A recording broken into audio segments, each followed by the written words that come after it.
baby, I say well. I say boom, boom, boom, no everybody say well. Greg, well, the summer holidays are over, you're back into it now. How's the first few days been for you? It's been good to get back to the boys, yourself, the other darts boys, and the whole team. We've been working hard the first few days, but no, it's definitely been enjoyable, but hard work out in Spain. How important is it for a footballer? Well, we mump and moan about pre-season, but how important is it to get it under your belt? I think especially with the cup games coming so close, it's important to get as much fitness early doors in. I think that helps being out here in the high intensity of the heat and the humidity. So no, definitely it helps being over here and we can bond as a team. So no, looking forward.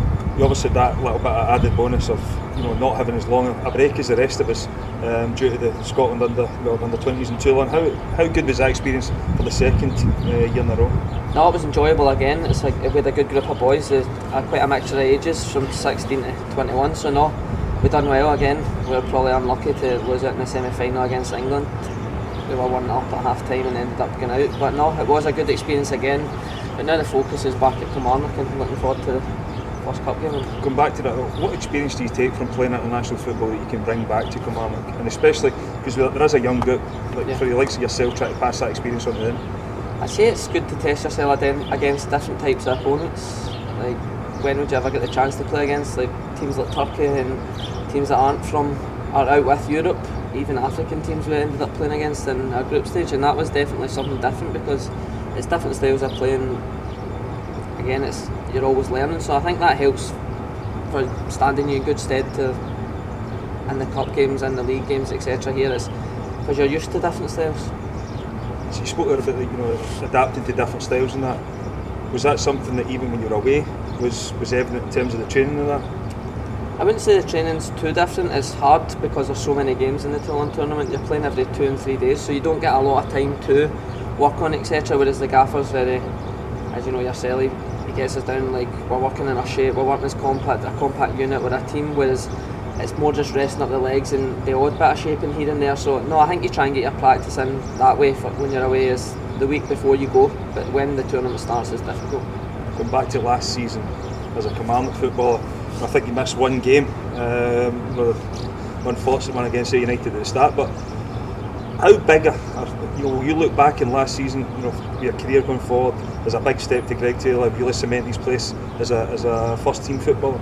I would definitely say so. I think your first season in the first team for me, you don't really believe you are a first team footballer, but again, as you go back to saying last season, getting 46 games or whatever it was, is you feel part of the first team, you feel recognised as a first team footballer, and I think that helps with your performances on the pitch and finding that level of consistency with the more games you play. You spoke about consistency, when you came into the team at first, or even go back to when you were a youngster and that you were maybe centre midfield, left midfield, you seem to be settled at left back. Would you agree with that?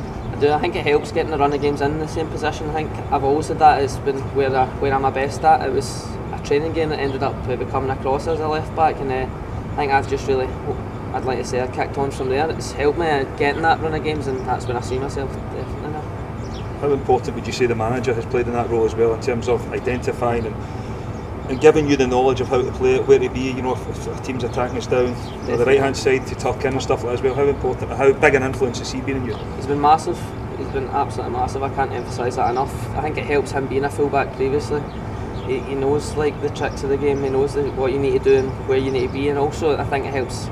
He's not a shouter or a screamer at the side of the pitch. He just lets us go and do what we need to do. He tells us beforehand, you know your role, and as you've seen the improvement from the whole team, I think that helps from him.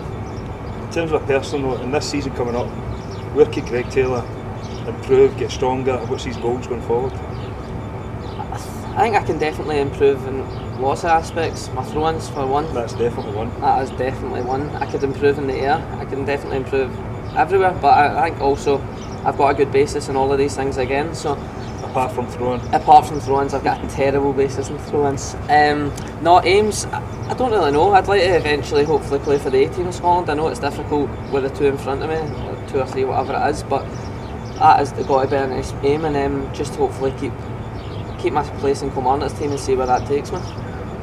You obviously finished the season well last season. Where do you think the team can go this season? I think we've got to definitely build on where we were last year, whether that is position wise, if that's 6th, 5th, 4th, wherever it is. But with the players we've got and the continuity this year, it's definitely going to help. We've got all the boys signed up, we're pushing in the one direction. So no, I don't know position wise, but I think we can definitely look up the table. Perfect, thanks very much. And there you have it. Greg Taylor is going to work on his throw-ins this season because they're absolutely appalling.